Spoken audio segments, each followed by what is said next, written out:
This is the Norris Group's Real Estate Investor Radio Show, the award-winning show dedicated to thought leaders shaping the real estate industry and local experts revealing their insider tips to succeed in an ever-changing real estate market. Hosted by author, investor, and hard money lender, Bruce Norris.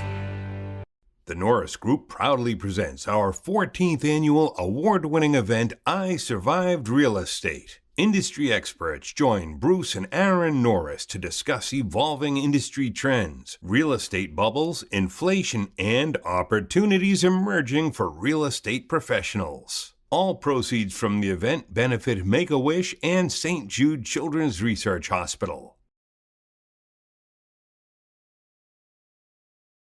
Hi, thank you for joining us. My name is Bruce Norris, and today our special guest is Mike Cantu.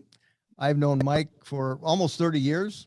Along with having a portfolio of well-located rentals, Mike has been a very successful flipper, land developer, and on occasion teacher and mentor to investors. From my point of view, his disciplined approach and the willingness to keep learning set him apart. So Mike, welcome back to our radio shows. Thanks for having me, Bruce. I'm always interested to know if as a kid, people were entrepreneurial. So did you have an entrepreneurial side of you that was early and you could say, that's not everybody's doing this. You were entrepreneurial from early age. Yes, I was, Bruce, but it was out of necessity, not by choice. See, I never got an allowance as a kid, and I had friends that lived south of the school I went to that were much better off. They had allowances and nice stuff, and I was kind of wanted some of that. Asked my dad for an allowance, and he thought that was hilarious. And instead, I got a used lawnmower with an invoice for $40 for the parts and 3 addresses, and explained that that was my new allowance. So I started cutting grass. That was probably in about 4th grade, and somewhere around that same time, yes, I sold candy at school. I would take my 25-cent lunch money, go to 7-Eleven and buy packs of Starburst, and you got 12 pieces in a pack, and I sold them for a nickel a piece. So I converted lunch money, and then I was able to trade Starburst for the lunches anyways. So I got the best of both worlds. I got my lunch and I got some money out of it. Was there someone in your life that you watched be entrepreneurial, or there was a seed in you? These were all light bulbs going off, enlightenment. Hey, if I do this, maybe I can do that. And yeah, besides the candy selling, I orchestrated an aluminum can drive. I had a friend, I had the bike, I made a stick with a nail on the end of it, duct taped it together. I supplied the trash bags, but he climbed into the dumpster. I would ride him over to the apartments on the handlebars of my bike. So he did the dirty work. I supplied everything, had the idea, and he smashed them up, and then we turned them in, and it wasn't quite a 50-50 split. His mom came over after a whole summer and asked why he only made that much money, which was, I'm embarrassed to say, but it was about 10% of the haul. And I explained that I was the boss, he was the worker, and explained to her how business worked. And I'm sorry, and you were in what grade? 4th grade. That was 4th grade. And then there was a huge apartment complex, probably a good 400 or 500 units. And then I got the idea that we were going to do a bottle drive. And it was only for returnable Coke bottles. And I came up with a pitch. It was something about the Colony Park Youth Basketball Association, fall season, new uniforms and equipment. Well, I wanted a basketball, so that was legit. And we did the bottle drive, made lots of money, spent a lot of it on Slurpees and yo-yos and stuff like that you bought in elementary school. Was there? So I did have, go ahead. I'm just curious. Did you recognize anyone else in your class with the same bent?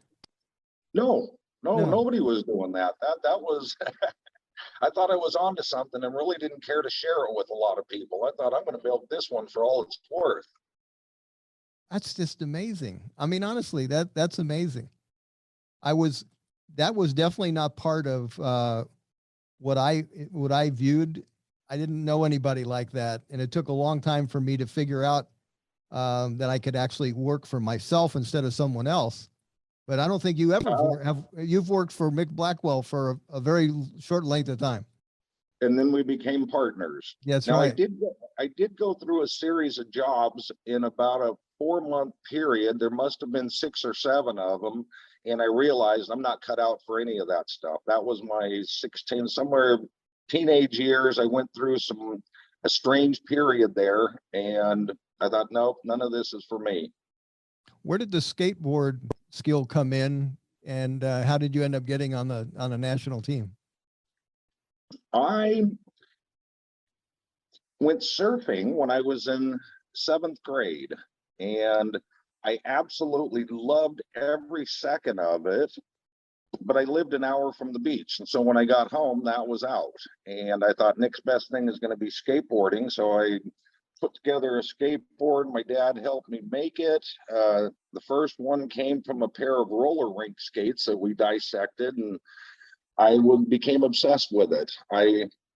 There was a point where I think my feet were stuck to the grip tape of a skateboard on average about 8 hours a day. Wow. So it was transportation, it was entertainment, it was passion. I thought I can go a long ways with this. But it was never intended to be a professional skateboarder. That's just where it ended up. And how did it end up like that? I was asked, I was at the Pipeline Skate Park, and Pepsi had put together a Pepsi skateboard team, and guy that I had met, Stacy Peralta, asked me if I wanted to be on the Pepsi skateboard team. I told him I was just started my junior year of high school, and he said, that's not going to work. So I looked into it, and I ended up taking the high school proficiency test and passed it. So I didn't have to go to school, and off I went to be a pro skateboarder. So you got to graduate basically in your junior year?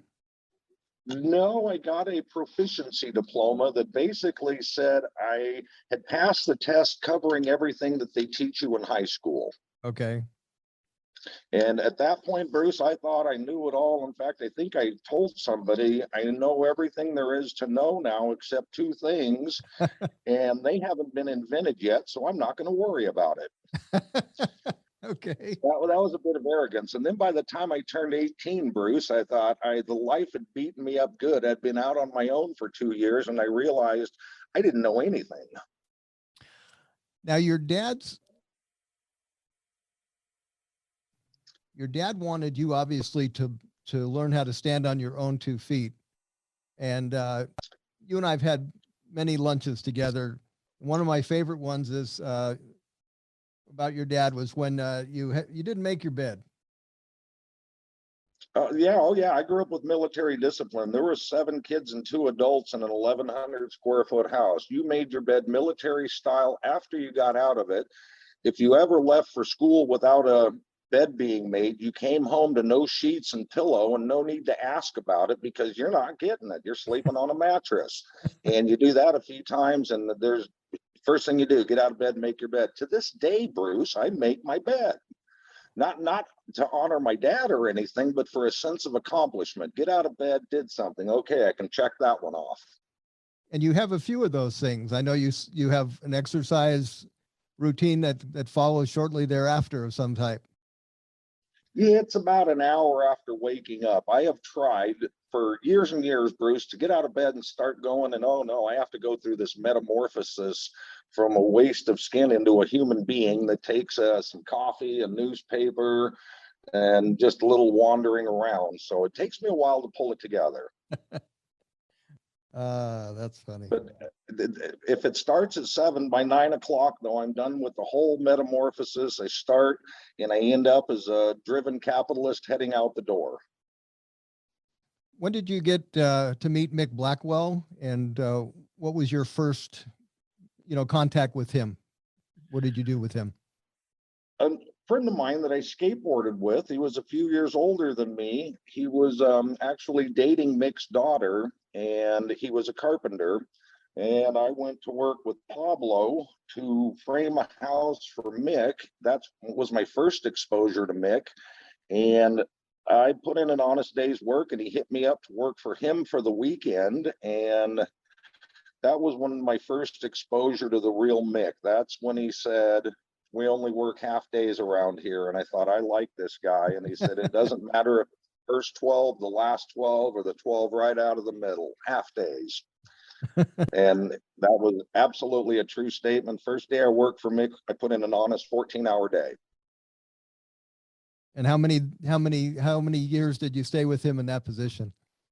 Less than one, actually, just a few months. That I had been exposed to real estate, and I realized that Mick was a real estate guy, and I did more talking and asking questions than I probably did work. And he would actually tell me, you're not allowed to talk until, and he would say like 10 o'clock or something. And I kept looking at my watch thinking it's almost question time. I had questions about everything. The first job I worked for him on, he was building a fourplex, and I asked all about the numbers, and he said he paid $5,000 for the lot, $25,000 for all of the materials. He did 100% of the labor with the exception of maybe 10% of it. His all-in cost was $30,000. I asked how much they rented for, and I believe it was $350 a unit.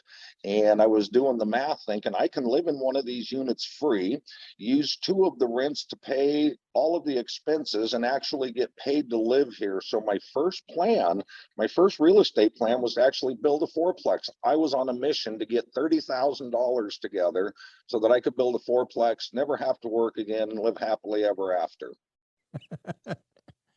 Oh, okay. I just enjoy some of these early goals, if you will, because you've kind of dwarfed them. But that was like, it's like getting your goal list and you have your retread tires that you want to get out. Yes, and the one that still humors me, Bruce, is I read Joe Carbo's Lazy Man's Way to Riches, and you had to put your goals on a 3x5 card. And I figured if I'm going to be a businessman, all businessmen wear suits. And I have a card still to this day, one of the original ones, that says, I, Mike Cantu, am the proud owner of not 1, but 2 business suits. Figured I was going big and I could rotate them. And I never did get that suit, Bruce, never got it. But you did get those tires out of Hawk. I did. I put the 20 down on the 4 retreads of J&J tire, had a $40 balance, went in and paid a second 20. And I remember picking them up. I gave the guy a 10, a 5, 5 ones, and they put the tires on, and away I went. 2 days later, I was driving down the freeway and I heard that flap, flap, flap, flap, flap noise. And part of my tire was coming off, but McDonald's was having a promotion to where if you bought a steak sandwich that they had at the time, you got a steak knife. Now, I can't imagine giving away knives at McDonald's now, but they did back then. And I had one in my glove box. I pulled it over on the freeway, carved off a big piece of rubber that was flapping, and jumped back in my car, and away I went. But it all worked out. That's pretty cool. When did you start? You started being a partner with Mick. So he was still building. So I know you guys got involved in developing land, and mostly you built new homes at that point? No, originally when I was working for Mick, we had a falling out, and I shared that at your I Survived Real Estate a few years ago. It was kind of a long story, but we did have a falling out, and I ran back into him at Conley's hardware store. In the meantime, since our falling out, I had gone to a real estate seminar.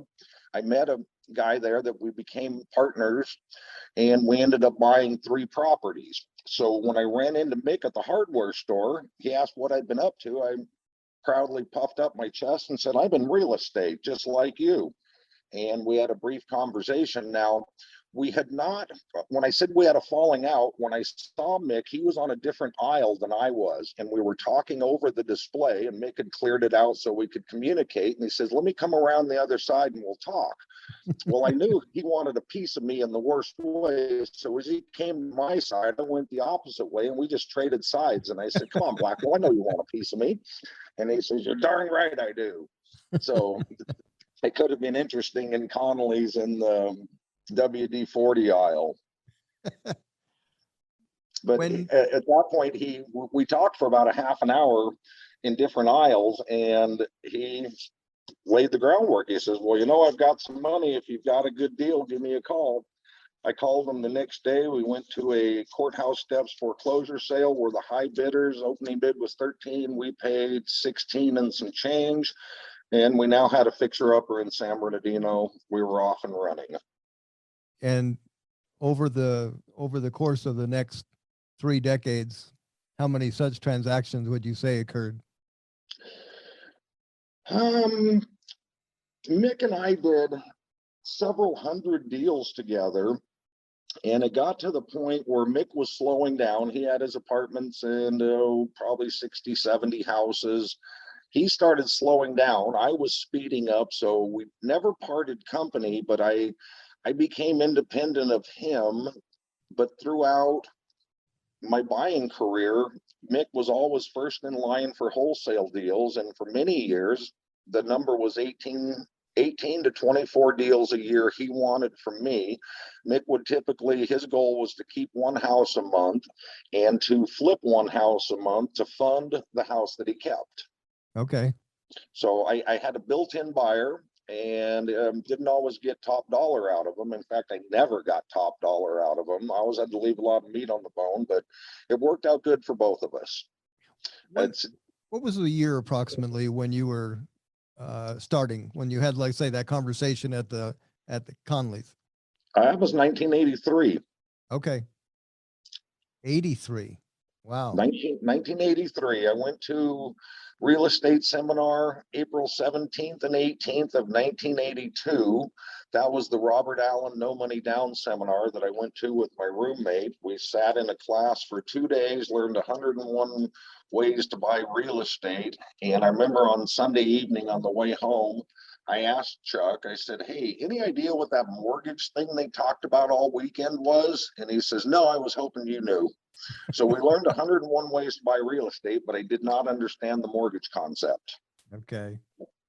By the time 89, 90 came around, you and Mick had some land developments, correct? Yes, we had gone to the high desert, and it started off buying a couple of 2.5 acre lots, building spec homes. They sold. I was very interested what the other entrepreneurs were doing up there, and the typical was to buy 5 or 10 acres, split it into 2.5 acre lots, and either build on the lots or sell the lots. The sum of the parts was greater than the whole was the theory there, and that led to a big subdivision. It was 140 acres. I think we did 54 2.5 acre lots.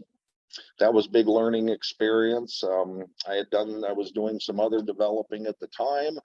I thought that was my future. By the time I got to the end of that project, I never wanted to develop anything ever again. The cycle changed. When did you realize it wasn't going to work, as far as the cycle wasn't going to allow it to work? That was about the time Saddam Hussein was ready to blow up the world, and the economy just grinded to a stop. And that was the one factor I hadn't put in there. I thought it was my first experience going into a down market. I had no idea about cycles in real estate. That I knew it was a long, windy road to get to the finish line, and I was within sight of the finish line, but it felt like my car ran out of gas to where I could see it, but there was going to be a tough road to get there. You and Mick had an interesting conversation, because lots are pretty much the worst inventory you can get stuck with in a downturn. And you had quite a few of them, and you also had financing on them, as I recall. And we did, and it was all private financing. It was a very large amount, and I was concerned over it. And Mick, that again, you and I have had the privilege of lots of lunches, that I know some stories, but I think it's important for people to realize the character behind the success. So you had all this private debt, and you guys didn't go anywhere. No, I had no idea how we were going to get out of it. And I had mentioned the word bankruptcy to Mick, and his face just wadded up like a piece of tinfoil. And he leaned into me and said that we signed a note, and it starts off with the promise to pay. And these people sacrificed to set money aside for a better tomorrow and entrusted it to us, and we're not going to disappoint them. And he said it very matter of factly to where I thought, well, that option's off the table. So we worked it out. Everybody was made whole. And that was an 18-month period that shaped the way I did business for the rest of however long I'm in business for. Yeah, probably the best thing you ever tackled, because you gave yourself no other option but to solve it. Right. And Mick, they're anything short of making everybody whole was not an option. Yeah, that's very cool. And you don't sell land usually in that market, so you got creative. Oh yes, I ran a perpetual ad in the LA Times that said custom home sites for sale or will trade for anything of value. And nobody bought any of those lots, but I did trade off a whole bunch of them, got a lot of interesting things, got quite a few vehicles, got a big Winnebago with the slipping transmission. I got a Cessna airplane with a blown motor. Now, I sold the airplane before I bought it. It was at the Apple Valley Airport, and the mechanic there agreed to buy it. My whole plan was to take an unsaleable item, convert it to anything that was saleable, then liquidate that for cash. And that's where the phrase, take what you have to get what you need to get what you want. Exactly. Use what you have to get what you need to get what you want. What I had was dirt that was unsaleable. What I needed was something I could liquidate. What I wanted was cash. After that, we entered into the REO phase, completely different world, because we didn't have that phase. It didn't seem like between 83 and 89. So how did you adjust what you did as a buyer? I went after the REOs. I hooked up with an agent and worked with John for many years. I was his only client. I did all of the homework. I would, that was back when they had the multiple listing book. He got the book, but I would go through it, cut out everything I was interested in, put it on a page, go look at it, do the numbers. And John's entire existence was filling out offer forms. And I ended up during that stretch, bought about a little over 300 houses with John as my agent, kept a few of them, retailed a bunch of them, and wholesaled some of them. Okay. When did you start keeping a fair amount of rentals? Was that always part of your plan? Mick forced me into it early on, and looking back, Mick had lots of income from his apartments, from his spec home building, and he was still a plumber that did copper repipes Monday through Friday up until from about 6 till noon. So Mick had plenty of money. I would bring these deals to the table. Mick would talk me into keeping it, and then I'd run out of money. And Mick bought a lot of my half ownerships. And he always said the same thing. Every time I'd sell him half a house, he'd say, you know, Mike, I will write you a very small check for a very large piece of your future. And it would hurt when he would say it that way, but I thought, okay, but this gets me gas, food, keeps the lights on, and got to do what I got to do. But we kept stuff early on, and first year I was in business, I had rentals, and I've been a landlord ever since then. Next year, spring of next year, is 40 years as a full-time real estate entrepreneur. That's a long time, 4 decades. Seen a lot of ups and downs in that 40 years too. Yes, and Bruce, I spent the morning going over some deals, made a deal, working on a very interesting deal. So I still love the game. I love playing the game. You and I talked about, it just seemed like a week or two ago, and we were just chatting, and I started taking notes off of what you were saying. That's how good some of it was. And I never do that. Wow. I'm honored, Bruce. I never do that. Well, you said one thing was really interesting about, obviously you don't need to make a living that way, but you still love the game. But you said something that you still enjoy the climb. Is that how you said it?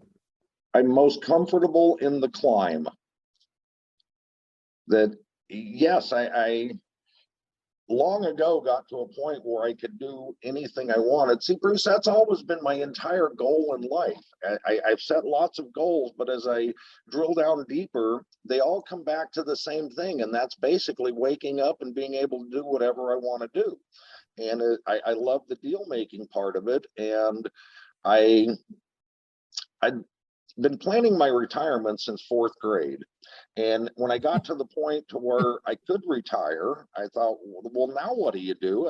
It's going to be no different than what I'm doing now, because I thoroughly enjoy what I do. Yeah, that's pretty amazing statement. Do you have a preferable cycle to buy in? Do you prefer the REO agent and the lender owned properties, or the talking to the people that own stuff? I much prefer a one-on-one, Bruce. I like solving problems, and I am constantly going after the root of the problem and what it's going to take to solve the problem. I said I was working on an interesting deal right now, and it involves a life estate. That everything revolves around brother staying in this house for the rest of his life. And yeah, I was doing homework on it this morning. I've done several drafts of, and it's uncharted territory for me. I've been educated on life estates, but I don't know the details. So I found that absolutely fascinating this morning. And then all of a sudden, 2 hours later, I'm still reading, and I thought, what happened? So I do get passionate about stuff, and I love solving problems. So I much prefer a one-on-one with the seller. Okay. Well, there are markets like this one where that's basically all there is. But okay, well, let's start from the beginning. How are you sourcing the seller, the potential seller? What do you mean, how am I sourcing? How are you getting them to contact you? Oh, okay. Well, Bruce, I'm still a direct mailer, and I've always been a house buyer, not a home buyer. So I don't like dealing with owner occupants. Early on, I used to door knock and bought foreclosures, stuff like that, but it always bothered me. There's a big difference between a house and a home. And I prefer the unemotional house side of things, to where it's not the residence, it's not the roof over the head. It's always kind of pulling on my heartstrings when somebody gets in trouble. And it really bothered me when I'd be sitting at someone's kitchen table and I'd come up with 4 or 5 solutions, and me as the buyer was never the number one solution. And if I didn't share that with somebody, it just weighed heavy on me, to where I felt like I was lying by omission. Okay. And then I overcame that by throwing everything out on the table, and they'd always run off and take choice number 1 or 2 that solved their problem and left me nothing. But I felt better about it, but I realized this is going nowhere. That's not my calling, being the do-gooder in life and solving everyone's problem and starving. So I moved out of that arena, and I much prefer buying a vacant house, a rental house, not owner occupied. How has the mailer changed over time? Do you play with changes, or have you got one that you go, this is good? Absolutely, Bruce. And I get more mail now than I ever have. A day doesn't go by. I've had 2 text messages today. I had a cold call this morning. I had at least 2 cold calls yesterday, to where I've never done anything except direct mail and then follow up with phone call. And I'm not a stranger when I call them, because I've already mailed to them. Right. And you're the one And that's making the phone call. There's no intermediary person. oh, no. See, I get the virtual assistants with strong accents that are hard to understand. And I had one the other day, to where I said, I'm a seller. And then she said, the next thing she says is, how many bedrooms? And I said, property profile will disclose all of that. How many bathrooms? And she just kept going down a script. And I said, look, I'm a live seller, and you're about to get hung up on. You want to take down? And she kept going right through the script. And I told her, have a nice day. And that was the end of that. Wow. And you were just trying to see what they did with the lead. Yes. And I do have a house that I keep throwing out to people. And I've yet to get an offer on it, Bruce. I've thrown the address out at least half a dozen times to cold callers, and there's plenty of equity in the house, and I've yet to get an offer.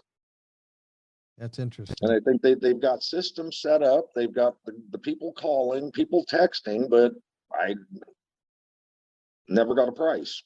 No one ever asks you what you want for it. Well, they always ask me that, and I say, "You're the buyer. Give me your best shot. What do you want to know?" Okay. You called me. And I'm always curious, Bruce. As a buyer, I like to see how other people operate.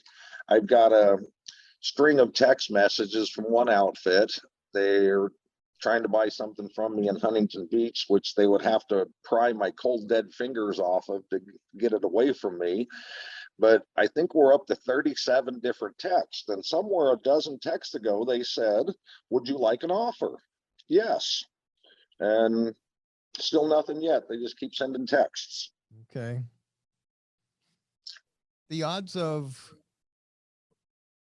if you could give me numbers, let's say out of 1,000 mailers, what would be the number of phone calls you'll probably get? And now that all depends, Bruce. A nicer area, the nicer the area, the less phone calls. The worse the area, the more phone calls, the more targeted your list. I like a target specific list. Everything falls into one of two categories: owner occupied or non-owner occupied, but you can break down the non-owner occupied way down into several niche categories, tailor a message towards that, and take it from there. Okay. So after you do that, let's say you've done your targeting. If you send 1,000 mailers, what percentage responds? Anymore, I'm going to say 0 to 8. Okay. I guess, I want people to realize that it's going to be something that you have to realize it's going to be an expensive journey until you get a deal. And then obviously it pays for it for many months. Well, that's going to do it for this week's episode of the Norris Group Real Estate Radio Show and Podcast. Be sure to tune in next week for part 2 of our interview with real estate investor Mike Cantu. See you then. See isurvivedrealestate.com for event details, information on all our generous sponsors, and to connect with our speakers. For more information on hard money loans and upcoming events with the Norris Group, check out thenorrisgroup.com. For information on passive investing with trust deeds, visit tngtrustdeeds.com. The Norris Group originates and services loans in California and Florida under California DRE License 012-19911, Florida Mortgage Lender License 1577, and NMLS License 1623669. For more information on hard money lending, go to thenorrisgroup.com and click the Hard Money tab.